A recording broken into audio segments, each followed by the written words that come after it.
Hola chicos, ¿cómo están? Muy buenas tardes. Continuando esta parte del síndrome de Mirici, nos habíamos quedado en las complicaciones.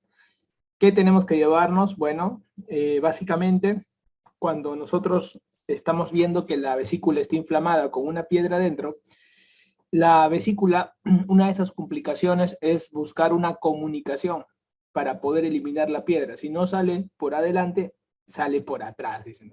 Entonces busca de manera una comunicación entre la vesícula y la vía biliar.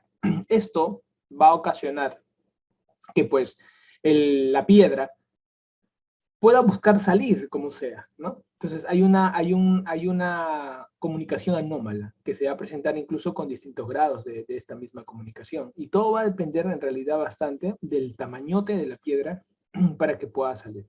Hay varios tipos dentro del síndrome de Mirici, que seguramente ustedes lo revisan cuando pasan visita en la rotación de cirugía. Pero es muy importante recordar la más preguntada, ¿no? Acá vamos a primero a recordar la imagen y luego el cuadro clínico va a ir saliendo solito. Cuando pensamos en síndrome de Mirici, siempre hay que pensar de que hay una obstrucción de la vía biliar. Al haber una obstrucción de la vía biliar, el paciente va a notar un cólico biliar. Entonces, lo primero que vamos a ver nosotros es dolor. Al obstruir la vía biliar, se emposa la bilirrubina y esta va a terminar haciendo ictericia. Eso se llama colestasis, ¿correcto? Entonces, esto podría infectarse y eso proporcionaría fiebre, que es otra forma de presentación también. Pero dolor e ictericia, como cualquier coledocolitiasis, es la forma de presentación típica. Cuando nosotros vemos a estos pacientes, la obstrucción que se va dando va a ocasionar diferentes tipos y cuadros de miricis. En el Mirici 1 vamos a ver que prácticamente hay una compresión externa del conducto hepático. Esta compresión externa del conducto hepático, como van a ver acá en la tipo 1, se puede calmar tranquilamente haciendo un retiro de la vesícula completa o parcial. Parcial se dice cuando se deja parte de la vesícula en la cavidad, porque está muy pegada, como se dice, a la vía biliar, entonces no se puede despegar completamente y se puede quedar la parte posterior. El Mirici tipo 2 es cuando la comunicación que se ha hecho ya es una comunicación bastante importante, pero esta comunicación solo afecta menos de la tercera parte de la circunferencia del conducto biliar principal. Cuando uno quiere corregir esto, generalmente, como ya se agarra un poco de vía biliar, acá la cirugía no es solamente quitar la vesícula, sino que podría haber una coledocoplastía, como cuando se hace una exploración de vía biliar y se deja un trinquer. ¿Cómo es eso? Generalmente es cuando tú retiras la vesícula, tú la ligas y luego prácticamente en esta comunicación se le deja el drenker. El drenker es un dren una forma, tiene forma en T y lo sale por la pared abdominal, ¿no? Ese sería el manejo del tipo 2. En el tipo 3, que es el Mirici más frecuente que vemos en la práctica hospitalaria, y es pregunta de examen, miren aquí está el Fénix, pues vamos a ver que hay una fístula que ocupa más de la tercera parte hasta menos de las 2/3 partes de la circunferencia, ¿no? Del 30 al 66% se le comunica, es la tipo 3, ¿no? Esta de acá podría terminar ya en una derivación bilioentérica en forma de Iderux. Pregunta de examen. La tipo 4, la tipo 5 cada vez son más agresivas, la forma de destrucción prácticamente se da en la tipo 4 y también hay una derivación que se hace en esa situación. En el caso de la tipo 5, podría haber la 5A y la 5B. La 5A sin hilio biliar, la 5B que tiene hilio biliar. Y acá lo que se ve básicamente es no solamente la destrucción del conducto biliar, sino esto, la fístula colecisto-duodenal. ¿Ok? La fístula colecisto-duodenal se ve en el tipo 5 y se puede presentar sin hilio biliar o con hilio biliar. ¿Qué significa sin hilio biliar o con hilio biliar? Que la piedra puede ser que pase aquí al duodeno y recorra toda la tripa hasta llegar a la válvula iliocecal. Y esto podría ocasionar que se distienda todo el intestino delgado porque es como que está obstruido, ¿no? En la válvula iliocecal. Entonces, ese sería con hilio biliar, ¿ya? Y en el caso sin hilio biliar es que la bota la piedra, ¿no? La bota tranquilamente. Ahora, la piedra, ya vamos a ver en el hilio biliar cómo se explica esto, la piedra puede quedarse atrapada en dos lugares, en el duodeno y en la válvula ileocecal. O sea, en el duodeno y la válvula ileocecal. Son dos lugares que se puede quedar atrapada la piedra, chicos. En el duodeno lleva un nombre, le llaman síndrome de Bouveret. Y en la válvula ileocecal, pues es el famoso hilio biliar, que ya vamos a comentar. Igual el manejo, básicamente es la descompresión del intestino. Si hay hilo biliar, se trabaja primero, si ya lo vamos a ver en hilo biliar, el manejo no voy a profundizar acá, pero básicamente es corregir la obstrucción intestinal primero y luego la fístula. O en una misma cirugía corregir la obstrucción intestinal y también la fístula, no hay ningún problema. ¿Ok? Entonces va por ahí, ¿no? Va por el tema de descomprimir la tripa. Pero si no ha habido hilio biliar, solamente te vas a corregir la fístula, colecisto duodenal, lógicamente, y de acuerdo a si hay una gran destrucción del conducto biliar principal, podrías también terminar haciendo una derivación bilioentérica en Iderrux. ¿Ok? Como lo haces en la 3 o como lo haces en la 4. Ya, eso es muy importante para que ustedes puedan saber cómo se manejan los diferentes síndromes de Medici. Entonces, es importante que sepan ustedes que dentro de la obstrucción crónica, muchos creen que fístula colecisto duodenal es la fístula que se forma y no saben que se asociaba a todo este cuadro, que era el cuadro del síndrome de Medici. Es importante que recuerden que las piedras grandes están asociadas a cáncer de vesícula cuando la piedra es mayor de 3 centímetros. Esa es pregunta de examen. Y ojo, también le encanta formar esto en mujeres, ¿sí? Si yo tengo un paciente que saco la pieza, en este caso la vesícula, de cualquier vesícula de un paciente que haya hecho algún grado de síndrome de Medici, como siempre, se busca que vaya biopsia por congelación. ¿Por qué? O sea, no es lo mismo biopsia, o sea, que se vaya a anatomía patológica después de sacar la vesícula como cualquier retiro de vesícula, sino que acá se busca que vaya a biopsia por congelación, es lo sugerente. ¿Por qué? Porque se asocia mucho a cáncer de vesícula. Entonces, biopsia por congelación, ¿qué significa, chicos? Significa que tú estás operando al paciente y lo mandas la pieza y no cierras al paciente. Esperas la respuesta del anatomopatólogo, que va a ser una respuesta preliminar. Es importante que estés ahí presionando mientras uno está operando, el interno, el residente está presionando y sale la llamada, ¿no? Doctor, tranquilo, no es cáncer, ya listo, cerramos todo y cierras normal. Pero si en caso de reportar en que es cáncer, tendrías que hacer un retiro radical, incluso hasta con segmentectomía del segmento 4B y del 5, hepatectomía del segmento 4B y el 5, sacando todo en paquete. Esto es algo que normalmente nunca se enseña, pero yo creo que ustedes están para poder entender estos grados de complejidad quirúrgica que pueden existir, ¿no? Si ustedes están preparados para resolver ese tipo de preguntas, se van a pasear con este tipo de temas que normalmente no son explayados, no son dedicados en las universidades. El hilio biliar. El hilio biliar es muy importante recordar. ¿Por qué? Porque es la complicación de esta piedra que llega a la tripa y se impacta en la válvula ileocecal. ¿Ok?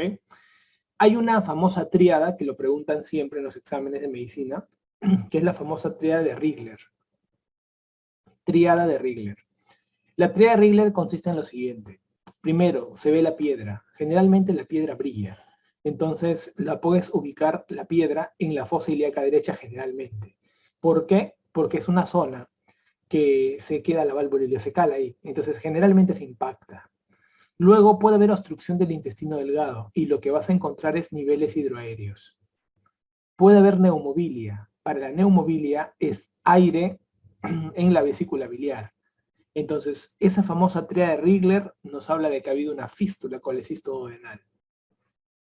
Hay una tríada que le llaman la tríada de Mordor, ¿no? Es una pregunta antigua, lo he colocado aquí, es una pregunta antigua, pues antiquísima, pero la gente cuando lo vio se palteó con Rigler. Y en realidad Mordor tiene todo lo de Rigler, porque tiene la obstrucción intestinal, igual que Rigler, el cálculo. Acá la diferencia, ¿cuál es?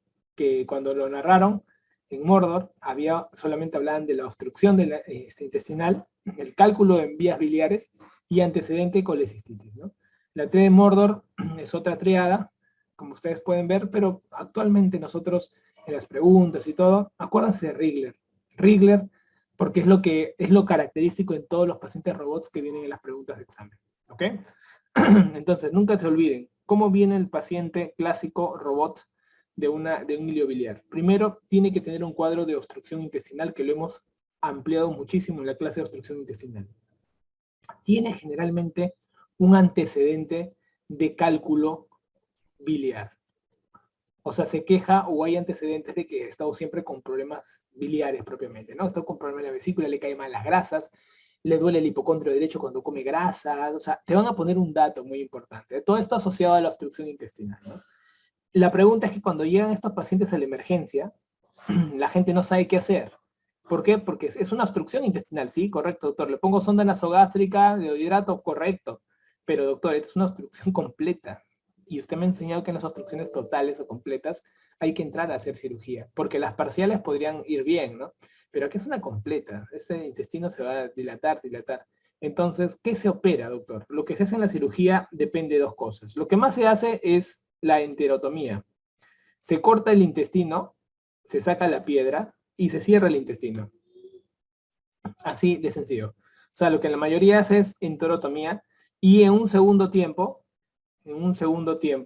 ya la corrección de la fístula, que está arriba, ¿no? Corrección de la fístula colecisto-duodenal. Esto es lo que se hace generalmente. Se soluciona la emergencia del problema, digamos, por el cual llegó a emergencia y luego ya la fístula. Pero también hay otra opción, que hagas las dos cosas a la vez. Que hagas la enterotomía y lo otro que hagas es una corrección de la fístula. Es más, demora un poco más. A veces el paciente no está en un adecuado estado general para poder hacerlo. Entonces, pero existen las dos posibilidades, con bastante evidencia científica digamos, en el manejo entre una y otra. Así que eso quiero que lo recuerdes. Ahora, ya hemos dejado hablar del mundo de la vesícula y sus complicaciones. Ahora tenemos que entender la vía biliar. ¿Qué pasa con esa piedra que sale de una bolsa, que es la vesícula biliar, y va a caminar y va a ir por la vía biliar? Es importante que ustedes aprendan a reconocer la coledocolitiasis. O sea, no estudiar a la coledocolitiasis como una enfermedad estática, sino cuando yo hable de colédoco, en su mente, en estos momentos, debe aparecer un paciente. Y ese paciente debe estar frente a ustedes, a su lado. Y ustedes reconocer y mirarlo y decir, aquí estoy con un paciente con coledocolitiasis. Cuando una persona, un estudiante de medicina, se enfrenta a un examen de competencias donde tienes un montón de temas, ustedes tienen que recordar que ustedes son como la Matrix. Ustedes pueden mirar y aparentemente no hay nada, ¿no? Entonces, pero pueden estar viendo pacientes apenas narren la pregunta. Es una técnica muy interesante de poder visualizar la pregunta. Ustedes escuchan los signos clínicos del paciente y comienzan a sacar las palabras clave. Luego de eso, en su mente va generándose un diagnóstico. Ese diagnóstico cobra vida y cuando ustedes voltean, miran al paciente que está parado junto a ti. Y es como que estuvieras mirando todo el cuadro. Y en ese momento trata de imaginártelo. Trata de visualizar lo que estás leyendo. Si tiene ictericia el paciente, imagínate una persona al costado tuyo con ictericia. Si el paciente se queja de dolor, imagínate lo que se está tocando el hipocondrio derecho. Si ustedes comienzan a jugar con esas visualizaciones de los pacientes, el día que vengan o pasen visita o tengan consulta, el paciente comienza a hablar e inmediatamente aparece un paciente al costado. Y ya como que lo has visualizado todo y te vas, como se dice, de frente al diagnóstico y al manejo. Es una buena técnica cuando uno está estudiando en el pregrado y todavía no ha visto pacientes, para poder familiarizarlo. A eso se llaman los pacientes robots. Los pacientes robots cobran vida cuando uno ya va al hospital y comienzan a mirar de que eran robots, porque en los hospitales hay una mezclita de todos los pacientes. Pero para las preguntas de examen, no importa que uno tenga muchas cosas, lo que importa es estudiar bien el componente del paciente robot. Es importante recordar que de las coledocolitiasis, 10 a 15% de ellas vienen de colelitiasis, o sea, vesículas que tienen piedras terminan generando conductos biliares llenos de piedra. Y esto es muy importante, porque nos va a decir que cuando veamos una pregunta de examen en un paciente que tenga ictericia, y si nos dicen que la vesícula tiene piedras, es probable que se deba esa coledocolitiasis a ese paciente, a esa vesícula que tiene piedras. O sea, te está dando datos la pregunta. ¿Por qué? Porque van a ver ustedes que 10 a 15% lo tienen. Incluso algunas series llegan a hablar de 20% de los pacientes que tienen piedras en la vesícula terminan haciendo algún cuadro de coledocolitiasis. Es importante entonces recordar dentro del mundo etiológico que nosotros podemos recordar que hay una coledocolitiasis que se llama primaria y hay una coledocolitiasis que se llama secundaria. La secundaria, chicos, es que tú has tenido una vesícula, por ejemplo, en este caso, con piedras, y por eso que tú tienes el problema en la vía biliar, ¿sí? La coledocolitiasis. Y se habla de primaria cuando la piedra se forma en la misma vía biliar, sin haber venido de la vesícula. Y las primarias, chicos, van a ver que se relacionan mucho a algunas enfermedades, como la fibrosis quística, por ejemplo, es una enfermedad. O los pacientes que se alimentan por la sangre, o sea, por la vena, mejor dicho, la nutrición parenteral total, son uno de los grandes formadores de piedras directamente en la vía biliar. Es el famoso cuadro del barro, ¿no?, que se forma. Hay un concepto con respecto a que en las preguntas de examen a veces vienen los famosos post-colelab. ¿Cómo es eso, doctor? Imagínate que te pongan una pregunta de examen donde te dicen que el paciente ya le han quitado la vesícula y aparece con una ictericia pasada unos meses. ¿Esto qué quiere decir? Que podría ser de que hay una piedra que se haya quedado, ¿no? O puede ser que hay una piedra que se haya formado, ¿no?, en la misma vía biliar. Por eso que cuando tú ves un paciente que ya te preguntan que ya ha sido sometido a una ColeLab, lo primero que tienes que tú pensar es diferenciar. ¿Esto es una residencia o es una recurrencia? ¿Por qué? Porque ¿qué pasaría si el paciente es un recurrente? Recurrente significa que es un paciente que tiene menos de 2 años de haberse operado la vesícula y el paciente tiene, o mejor te lo pongo con otros términos para que tú lo asocies. Post-ColeLab, acuérdate, menos de 2 años y más de 2 años. Menos de 2 años, nosotros vamos a echarle la culpa a la vesícula. Le decimos que es un caso de residualidad. O sea, esto fue porque probablemente quedó la piedra. Eso se llama residualidad. En cambio, cuando han pasado más de 2 años de que a ti te han sacado la vesícula, y ya pasaron 2 años, 3 años, de repente 4 años, pero han pasado más de 2 años, y tienes una piedra en la vía biliar, en el colédoco, entonces esto ya no se habla de que fue residual. Esto se llama que fue de novo, o originalmente así nació, de novo, ¿ya? Entonces, esto es importante porque muchas personas, cuando vienen post-ColeLab, les preguntan a ustedes qué método diagnóstico se utiliza más, ¿no? Eso es un dato muy importante. ¿Cuál sería el método que más se va a utilizar? Y el método que más se utiliza es la colangioresonancia magnética nuclear, ¿no? Es el método que permite estudiar a los post-ColeLab y ver si de verdad se ha quedado una piedra de manera residual. Es un dato que hay que tener en cuenta. Cuando el paciente viene con la clínica, ¿qué es lo que tenemos que buscar en el paciente? Ya les pusimos, ¿no? Siempre el dolor en hipocondrio derecho. Es característico. Y lo otro característico es que el paciente puede ponerte incluso que tiene un cuadro de ictericia bien manifiesto. A veces no te lo ponen directo y te pueden decir que el paciente tiene la orina cargada. Es otra forma indirecta de decirte que el paciente tiene ictericia, ¿correcto? Puede ser que te pongan también otra forma, ¿no? Te voy a poner manifestaciones indirectas que podrían estar parte de esto, ¿no? Otra forma es las famosas heces pálidas, ¿no?, que es importante recordar.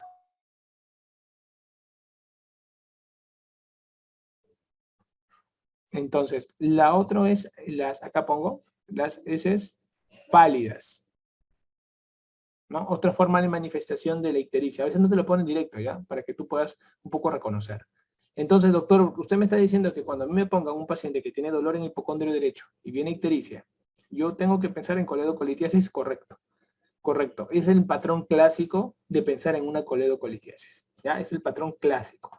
Ahora, en el diagnóstico, recuerden que cuando estos pacientes vienen por emergencia, lo primero que tienen que hacer ustedes es solicitar una ecografía abdominal. La ecografía siempre es el examen inicial. Acuérdense eso, por favor, porque esto es lo que más les van a preguntar.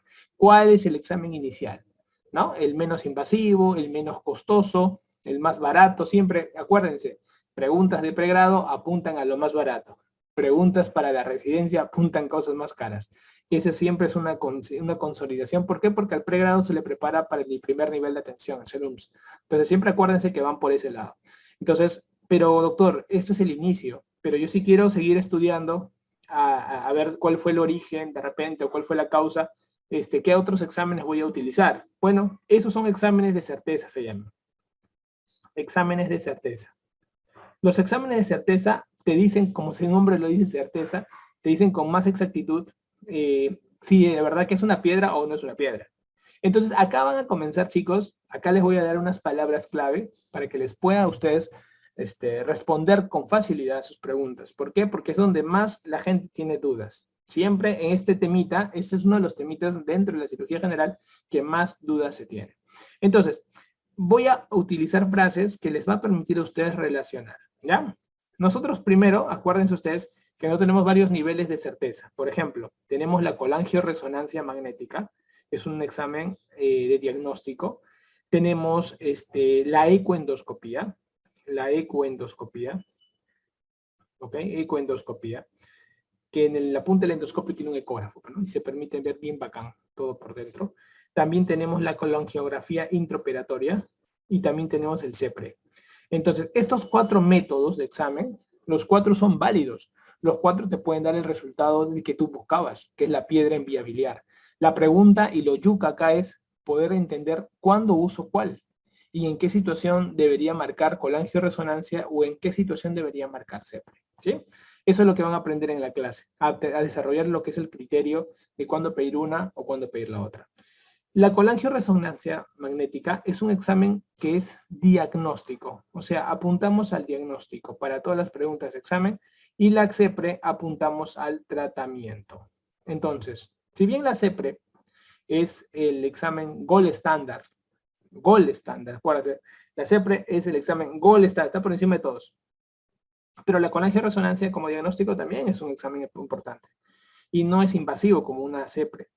La CEPRE es cuando te meten todo el tubo por la boca, acuérdate, llegan hasta la vía biliar, meten ahí el endoscopio y pintan la vía biliar, ¿no? Comparado a la colangioresonancia, que te ponen el contraste y tú entras nada más a echarte media hora y la resonancia te da los resultados. ¿Ya? Se los digo porque si alguno no sabe cómo imaginárselo una u otra cosa.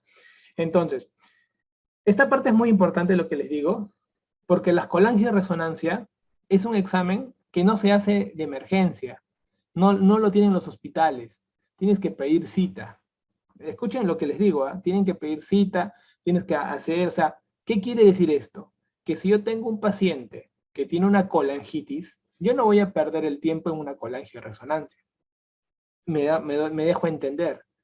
No voy a perder el tiempo, porque no voy a tenerlo tan rápido. Por eso que la colangioresonancia generalmente está en estados de diagnóstico, en estados de estudio. La palabra es esta, estudio, ¿no? Donde aparentemente no se pinta un cuadro agudo. No pinta agudeza. O sea, que yo me tenga que resolver rápidamente el problema. Este es un secreto. Lo que les acabo de decir ahorita es el secreto más importante. Hay gente que arrastra estas dudas desde el pregrado hasta el posgrado, ¿no? Los chicos para residentados no saben cómo diferenciarlo. Cuándo colangio, cuándo CEPRE, de verdad, créanme. Y lo van a ver en el Empire 2 cuando se pongan a banquear. Cuando ustedes vean todo que apunta estudio, colangioresonancia. Cuando vean que es algo que no parece agudo, de repente es algo un poco más marcado, más tiempo, entonces tú no pinta, no es como que te están buscando que tú decías ya. En cambio, la CEPRE apunta generalmente algo agudo, ¿sí? Algo que está cantado totalmente, ¿ok? Pinta algo que está agudo, algo que está cantado. Te están diciendo que sí, definitivamente. ¿Qué quiere decir cantado? Te lo pongo en estas palabras para que ustedes lo vean mucho más fácil las preguntas y no de libro, así, ¿no? Como que, doctor, ¿cuál es esto? Cantado significa que te pongan, por ejemplo, un paciente que tiene dolor en hipocondrio derecho, te dicen que tiene vesícula biliar con cálculos, y te dicen que está con dolor y tiene ictericia. ¿Es cantado o no es cantado? Sí, pero doctor, fácil que una piedra en la vesícula se fue a la vía biliar. Ya. A esas situaciones es donde apunta siempre la CEPRE, en las claves. ¿Ya? En cambio, los que no apuntan agudeza, no sé, paciente de 40 años que está ictérica y te piden hacer estudios. ¿Te das cuenta? O sea, así. Y tú dices, colangioresonancia. porque no pinta agudeza, generalmente hay que hacer estudio. Entonces, tu criterio ya se va armando, ¿ok? Entonces, eso es muy importante porque las tendencias de los últimos años, las preguntas han sido mucho a ponerlos engorrosos y no saber qué decidir. Entonces, con esto ustedes van a poder decidir facilito todo. ¿Cuándo hacer una ecoendoscopía? Normalmente la ecoendoscopía generalmente se hace cuando la colangioresonancia no es conclusa. O sea, si tengo una colangioresonancia magnética que no es concluyente, ¿no? No es concluyente, teóricamente se podría hacer una ecoendoscopía, ¿no? Teóricamente, ¿sí? No, no es concluyente, doctor, pucha máquina, parecía que era una piedra, parece que es un ampuloma, doctor. O sea, no es concluyente. La colangioresonancia dice, hay que tratar de mejorar, hay que tratar de avanzar, o sea, siempre no es concluyente. Ahí se pide. Esto no se pide de rutina en el Perú, por ejemplo. Así que las preguntas de ecoendoscopía en el tema biliar como que no son muy frecuentes. Más se piden en estómago. ¿Por qué? Porque tenemos el early cáncer y el cáncer avanzado. Entonces, en ecoendoscopía tiene mucho valor en estómago en nuestro país. ¿Ya? Te lo digo porque tenemos que adaptar para el examen y te tengo que enseñar para la vida también. La colangia intraoperatoria se hace solamente cuando todos tenemos duda. Ya lo vamos a ver ahorita en un esquema que te voy a enseñar. Cuando hay duda y estás en SOP. O sea, estás haciendo una colelab y alguien por ahí te dice, doctor, disculpe, la vía biliar está un poco dilatada. Maldita sea. ¿Por qué la vía biliar está dilatada? ¿Quién lo ha estudiado a este paciente? ¿Por qué el doctor se puso nervioso cuando dijeron la vía biliar dilatada? Porque probablemente el paciente, si bien tiene una vesícula con piedra, puede ser que haya piedra en la vía biliar también. Entonces, el problema es que no lo estudiaron previamente. Entonces, en esos casos se utiliza la colangia intraoperatoria. Cuando tú tienes duda en ese momento de la vía intraoperatoria y necesitas hacer un pintado de la vía biliar y pintarle, se le mete, en plena cirugía laparoscópica se mete el coledoscopio, se llama coledoscopio, en la vía del cístico que has cortado para sacar la vesícula, ahí lo metes.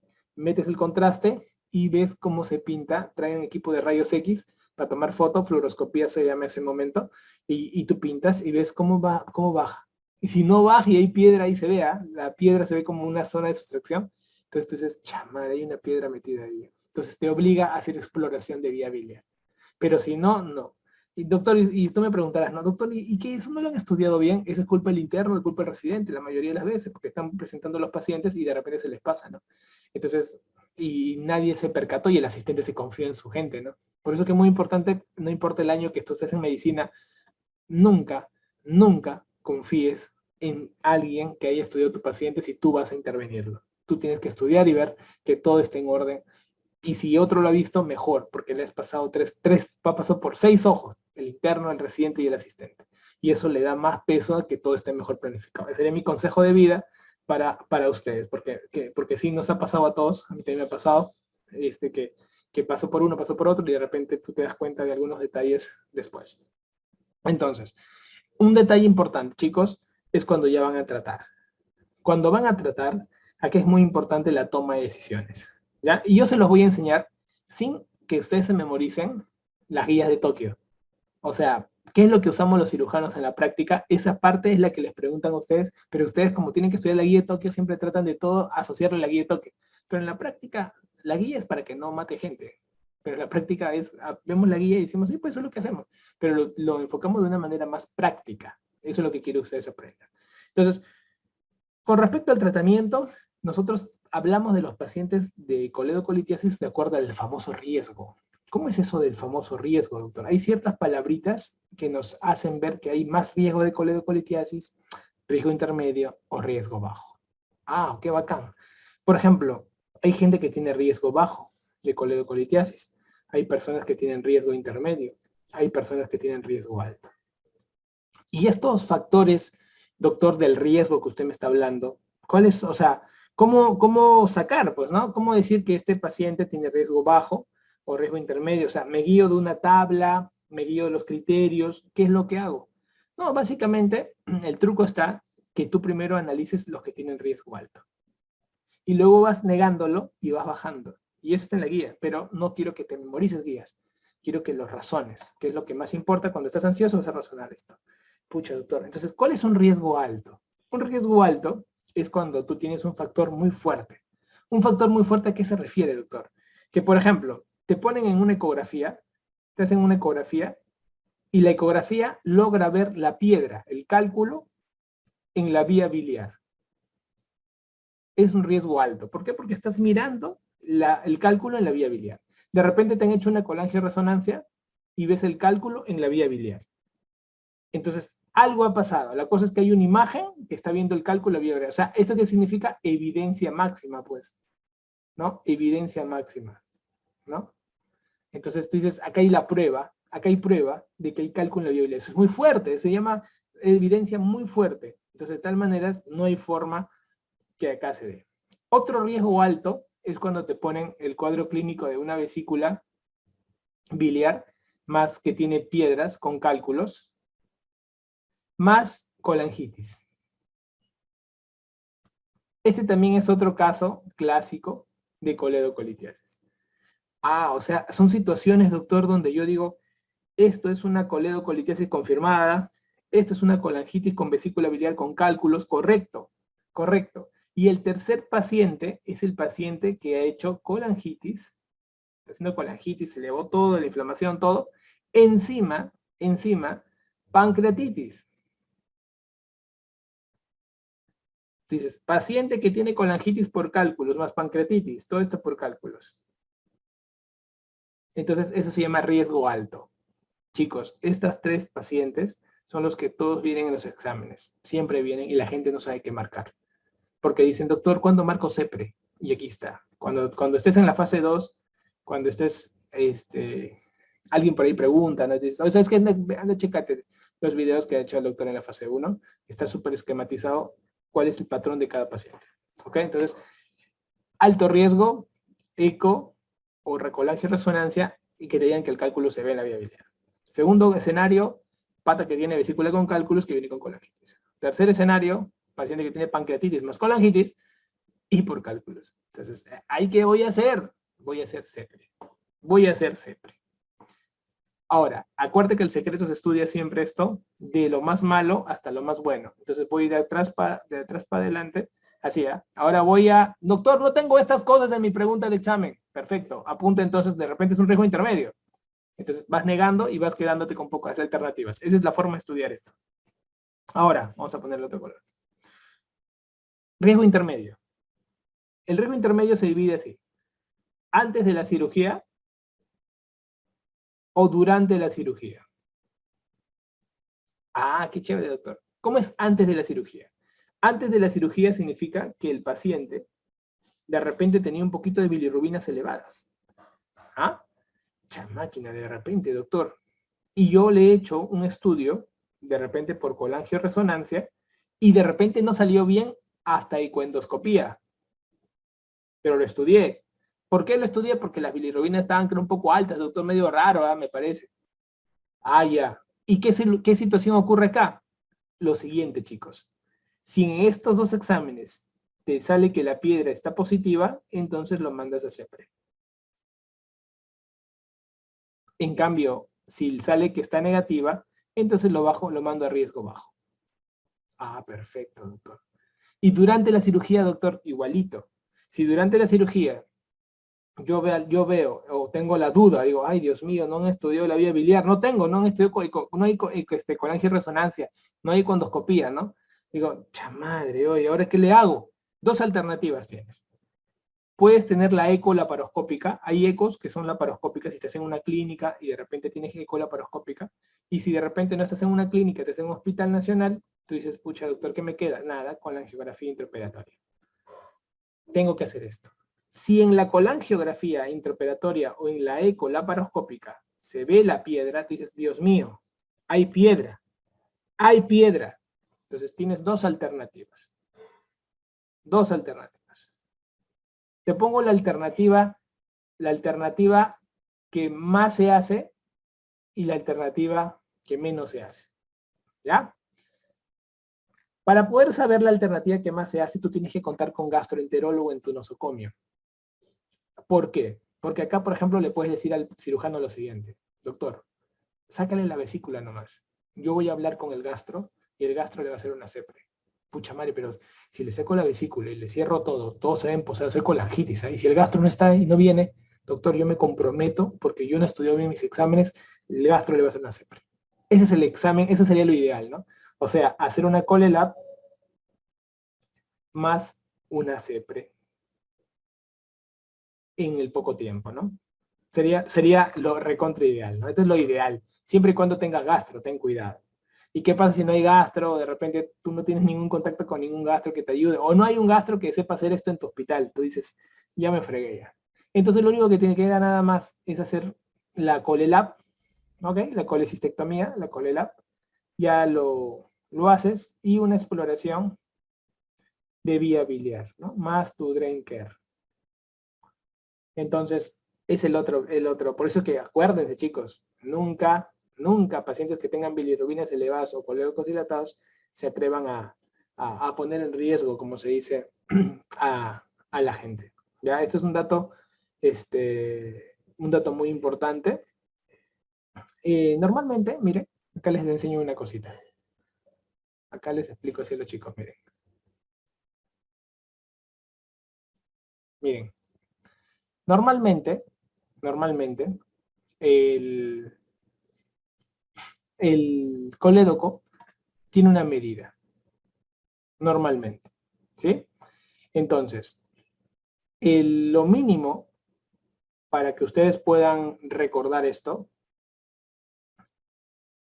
es 6 y 8 milímetros. ¿Cómo es esto de 6 y 8, doctor? Es muy sencillo. ¿Cuántas letras O existen? 3, doctor. Ya. 3 letras. Ya. ¿Cuántas sílabas existen? 4, doctor. 4 sílabas. Perfecto. Acuérdate de Do, del 2. Multiplícalo por 2, multiplícalo por 2. Entonces, un colédoco que no le hayas quitado la vesícula, o sea, un colédoco con vesícula, que es importante, un colédoco con vesícula, esta es parte muy importante, que ustedes lo tengan, va a medir 6 milímetros máximo. Y un colédoco sin vesícula, 8 milímetros máximo. ¿Ok? Entonces, 6 cuando no hay vesícula, sin 8 cuando hay vesícula. ¿Ok? Acá lo pongo, acá. Mejor dicho, perdón. Al revés. 6 con vesícula y 8 sin vesícula. Cuando no tiene vesícula se dilata más. ¿Sí? Doctor, ¿y cómo me acuerdo que 6 con vesícula? Mira, yo lo hago así. Todo, mira, para que veas cómo en momentos de tensión tienes que manejar esto, ¿no? Yo hago así. Para acordarme de mira, como el 6. Lo juntas y parece como el 6. Entonces, con vesícula 6, sin vesícula 8. Si yo encuentro que esto está más dilatado de 6, si tiene vesícula, o está más dilatado de 8 y no tiene vesícula, yo puedo sospechar de que algo anda mal. Esto junto al aumento de la bilirrubina. La bilirrubina normalmente, el valor normal que te entreguen, el laboratorio donde tú hagas, siempre acuérdate que la bilirrubina indirecta es el 80%. Y la bilirrubina directa es el 20%. Cuando la bilirrubina directa se eleva más del 20%, esto significa colestasis. Basta que se eleve incluso un poquito, 21%, ponte. Tú dices, no, algo raro. Estas dos cosas, chicos, tanto A como B, les va a servir un montón a ustedes para poder analizar los riesgos intermedios de colitiasis, porque es muy frecuente en los hospitales y generalmente la culpa la echan al interno. Cuando un paciente tiene riesgo bajo, ¿te das cuenta? Ahora vuelves, ya acabaste los riesgos intermedios. Entonces me voy ahora al riesgo bajo.